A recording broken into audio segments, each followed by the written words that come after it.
But yeah, let's shift our focus to 2023 because 2023 I think is going to be an interesting year. We already talked about a handful of games that are scheduled. We started this podcast off with Blue Protocol.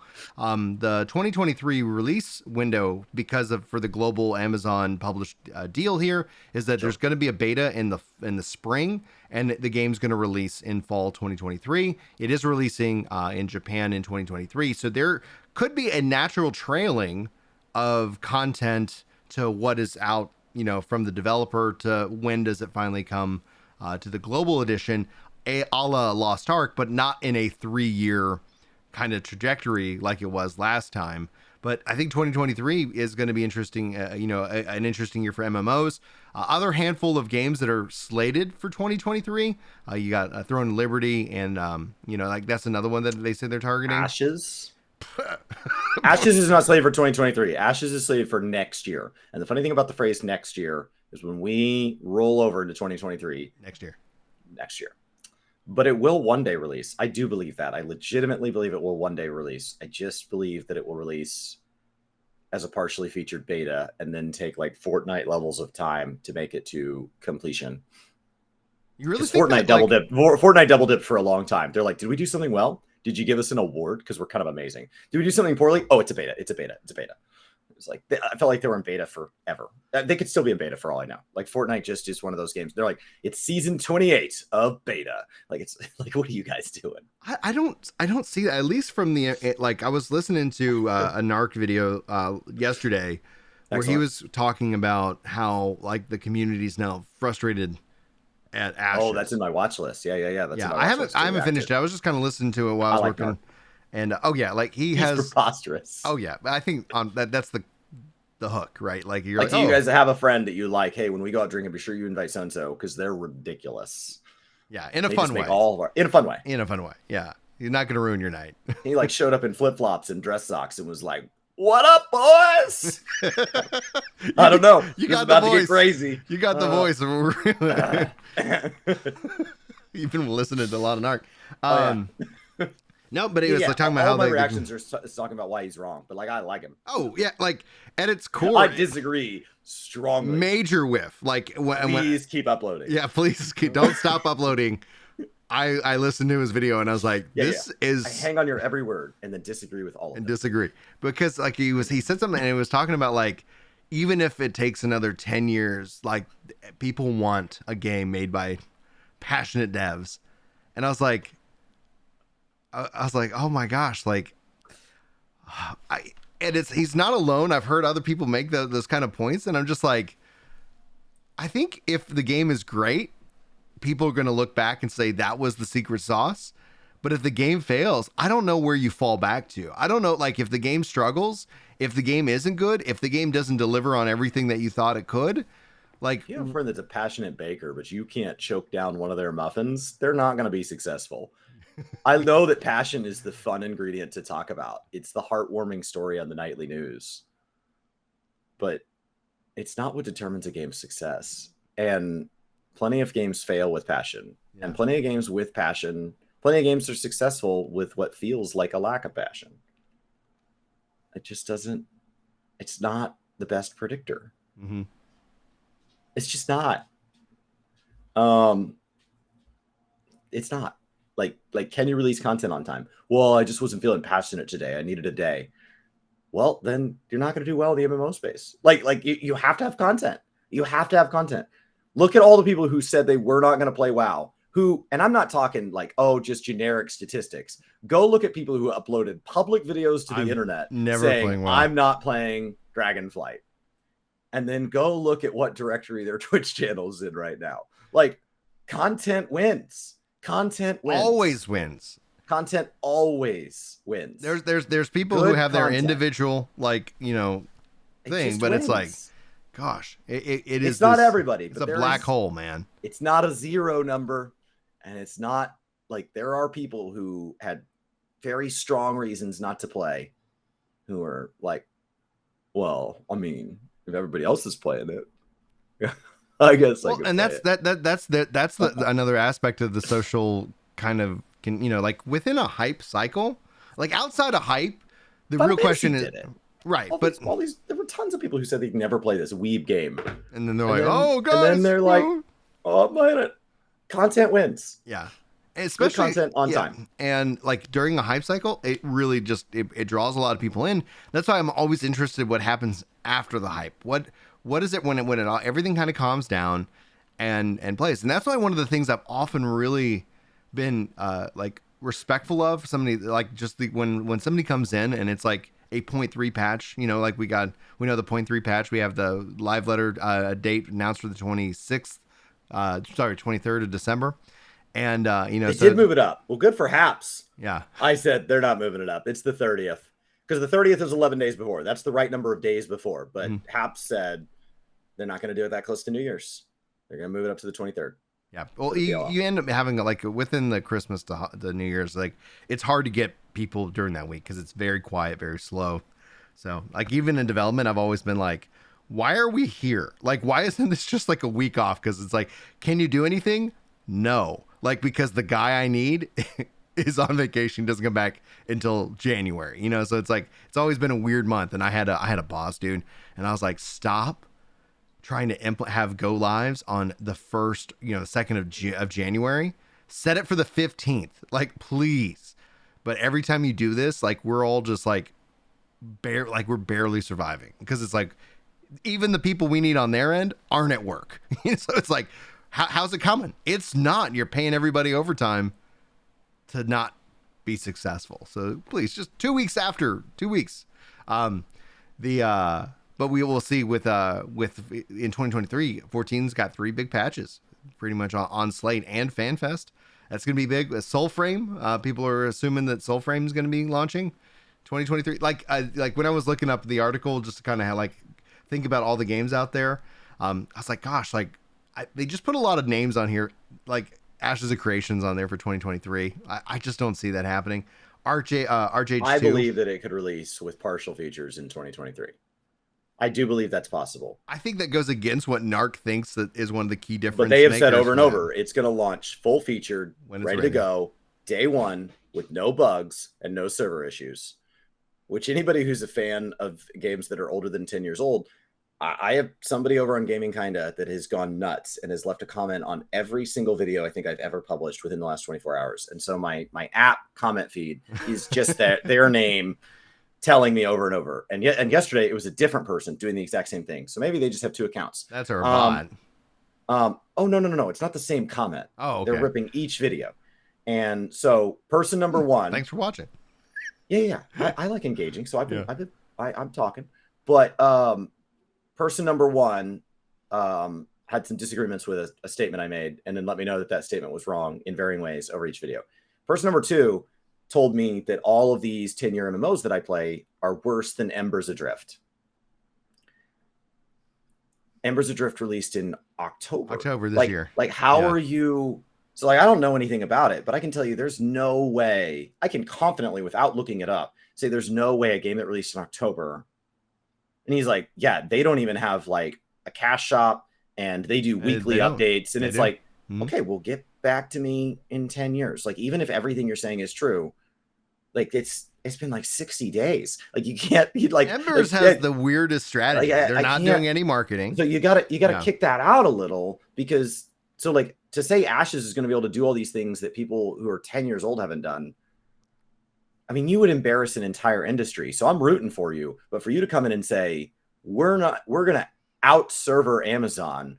We're going to out publish Activision. We're going to out community support Square Enix. Okay. Yeah. But like, they have a lot of people who are very good at their jobs with decades of experience and a lot bigger budget. I understand 43 million is a lot for one person to be basically supporting, because Steven's pouring his money in wherever the community support stopped. And so he's pouring massive chunks of money in for an individual, but it is nothing compared to what an organization can raise. Square Enix can throw some serious money at a problem. Well, they also have like value, like in the company itself. They've got IP that has performed. And so like, if you were looking at the value rating for the brand Final Fantasy Tactics, not Final Fantasy, but Final Fantasy Tactics is like I couldn't even calculate it, but it was like I was reading up on it. It's like, yeah, it's worth like $150 million for that Final Fantasy Tactics. Like if somebody wanted to buy that, like it, and that's assuming Square Enix would want to sell, which they wouldn't, but it's like that's just that IP Right. alone. It's just two different things. Right. When you start to And so, look like, at the evaluation of a company, like Square Enix has IP, they have product, they have value. So where, I believe Ashes could release. Oh, But yeah. I believe it'll be In 2023, you something think more. 2023? I believe it'll be more comparable to something like Ember Drift or like New World. I know that like Narc particularly is talks about like new, like kind of rips on New World, but like It's out. I think that New World and Ashes will have a lot in common in Very like much so. how many features release, what it looks like on release, what the first year looks like. Because for all the people who don't like Ashes, the whole first year was constant, relentless bug fixes, content additions at no additional cost to the consumer. So to say you don't want Ashes to do that, why? It sounds awesome. Like I don't know why you would want any game not to have constant support from the community to fix, like they have constant dev support to fix any bug they come across. They have constant new content rolling into the game, and they're not charging anybody any money for it. Like I don't know why, what part of that is bad. So like way to go. Yeah. New World, like way to run your first year in what is almost like what feels like altruism. Because like I don't see how it benefits them. That's what I've asked you. I was like, how does this benefit the devs? Because they do all this work, and the only way they get paid is if a new player joins. They're not getting any additional money from veteran players. You get, they do have a cash shop in New World, and so like to kind of bring, but I don't have to participate in that to get 1 point to get Brimstone. No, you don't. Yeah, you don't. There's no. The game does not. The game does not present you another way to give them money out of necessity. It's literally out of altruism of the players that are having fun. And right now, who knows? We'll see what if how that evolves. The one thing that New World, will struggle with, that will piss you off at some point, is that and because it's the relationship will change. If they add in a battle pass, that battle pass wasn't baked into the idea of cost down the road. Now, ultimately, it might not frustrate you personally, but it's usually when you see a game have an established, like if you had a subscription-based game that goes free to play, or a free-to-play game that all of a sudden now has pay to win. Like, it's like, hey, this was all good. We already defined the relationship. I was willing to be good on these terms. You've changed the terms. Now I'm going to have to reevaluate this relationship to see if it actually makes sense. Does that, like that? I've seen you make that argument, and I actually back it up 100% because in a monetization, you've changed the relationship, especially when it comes to money. If I still want it, right? Because somebody says, "Hey, we should move in together." That's a reevaluate moment, right? Yeah, because you're changing it at a fundamental level, and so you need to decide, okay, if that's how we have to move forward, I don't know if I want to move forward or I don't. I don't know if I do or I don't, but I need to stop and think about it. Yeah. And then I don't have a problem with Battle Pass games, right? Like Call of Duty is a Battle Pass game. I just don't buy the Battle Pass. It's fine. Here's what I would say, especially Halo in relation came out to the Battle members. Pass and didn't come out with content, and that made me mad. Yeah. Asking me for money and then you have yet to deliver on your end, that made me angry. So like the Battle Pass on its own is not a flawed monetization concept. It can be flawed, adding it later seems hard. It's going to be interesting because if all of a sudden things that players were getting for free that were now is kind of like there's that wall. There's going to be, no matter what, there's going to be friction. I think with Amazon as their first game, you'll see them having a lot of friction, regardless, but that's just going to be the nature. They've proven they can invite players back, and I think that's just going to be how it continues to evolve from there. Embers is interesting because for anybody who says they don't like cash ops and battle passes, etc., there's no cash op. It's a subscription. It's only like $10 a month, and it's a box buy-to-play game. So it's kind of like, in my mind, it's a put up or shut up. If you like the old school sandbox style, hard as nails MMORPG where the monetization isn't, if you're frustrated with monetization, there's an option for you. The question is that will we see it survive, long enough that it develops that, especially because I don't see them marketing the game at all. In fact, they follow me on Twitter because I haven't seen any other content creators talking about them. And I've been actually posting up their videos of the patch notes because I find it fascinating. Here's Chris. Here's the thing. This is my funny story about Embers, because it literally took me back to my Final Fantasy 11 days, where it's like I was doing something in Final Fantasy 11 and I had no idea that it was wrong. And it was that in Final Fantasy 11, I had no idea why people wanted me as a warrior to take the hits. I was like, I don't want to get hit by the mob. And so here in Ashes, I was like, oh, you rest by these ember rings. So they have these little fire pits that are called ember rings, and they heal you up. really nice. It's really convenient, but they're not everywhere. And so I kept fighting. I'd have some food on me and have a potion, and then I'd get too weak, and then I'd run back to the Ember Ring. Turns out I can just slash sit out in the open field and heal up just fine. So I was like, how is everybody leveling up way faster? I was like, this is taking me a long time. I'd go fight 2 enemies, run back to the ring, sit down, run back out, fight 2 enemies. Oh God, I got aggro from a thief. Okay, got to run back. And it was like this constant, like, okay, I'm just inching up, and I'm like, tethered to it. Yep.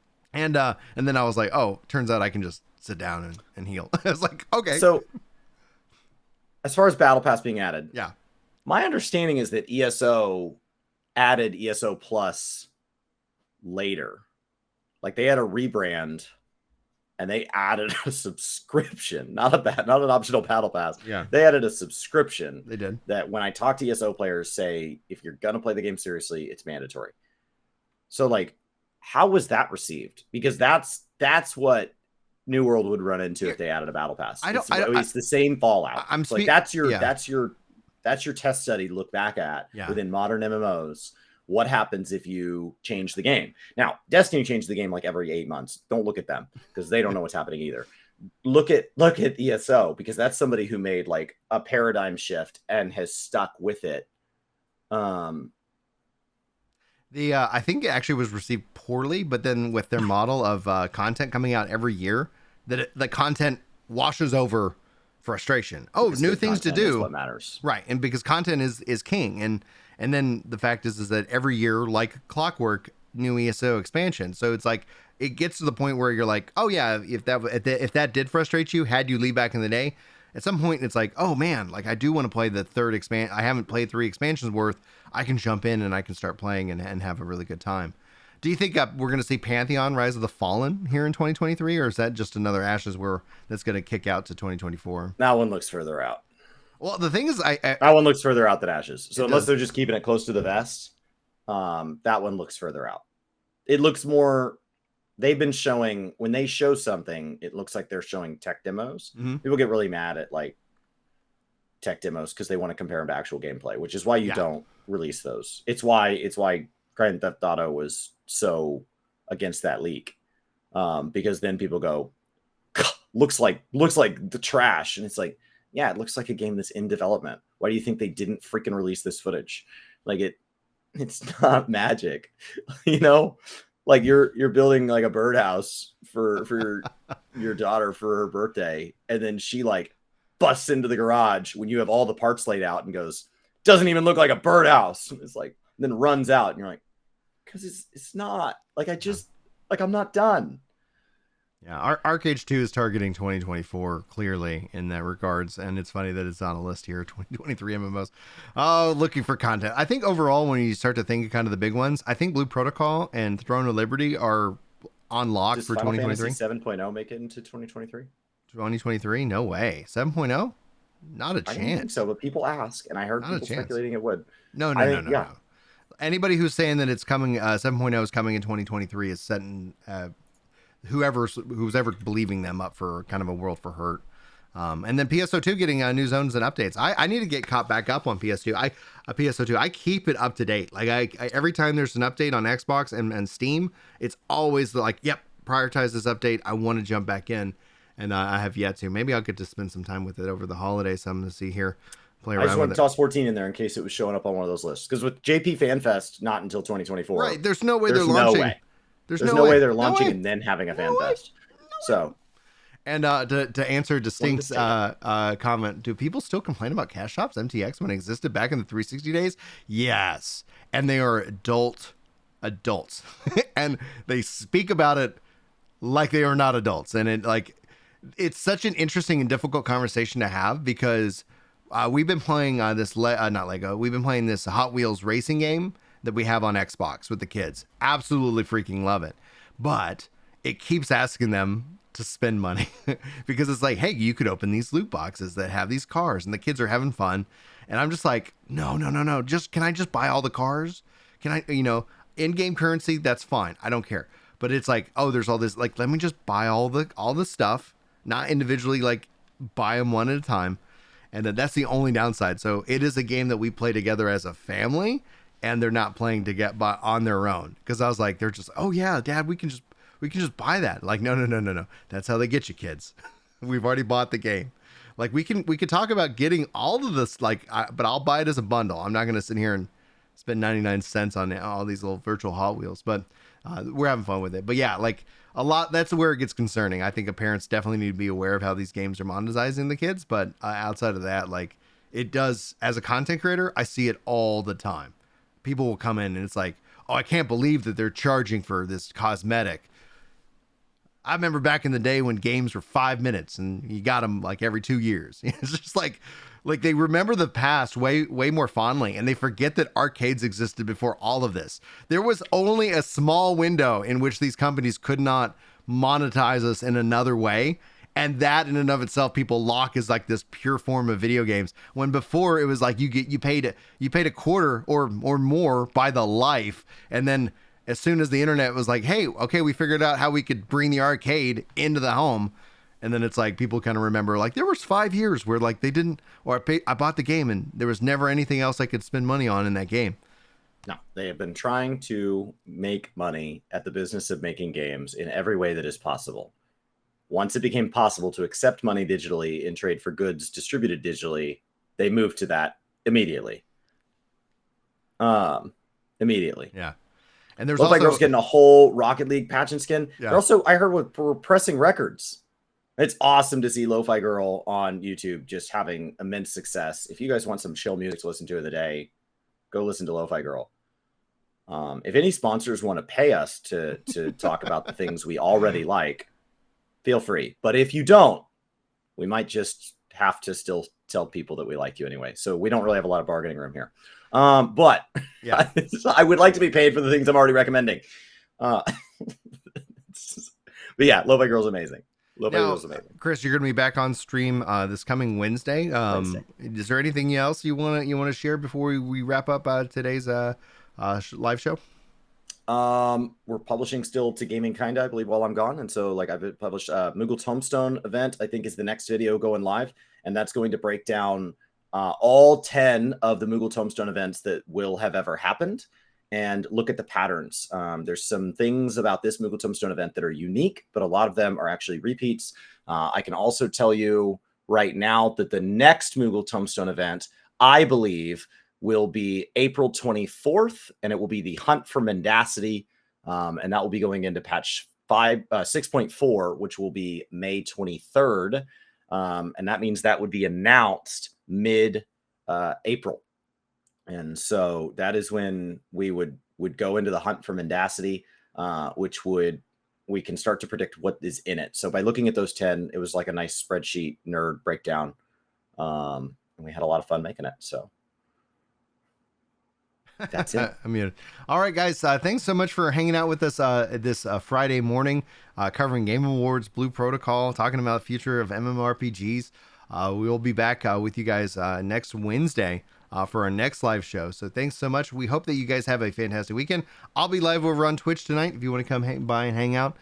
Should be a good fun time as we continue our adventures into New World. Also played a little Destiny this last Wednesday on stream as well, which was really a lot of fun. So got a lot of getting caught up on season 19 too. So thanks guys so much for being here with us today. Hopefully we'll see you in the next live stream and or video highlight, etc. But until then, take care.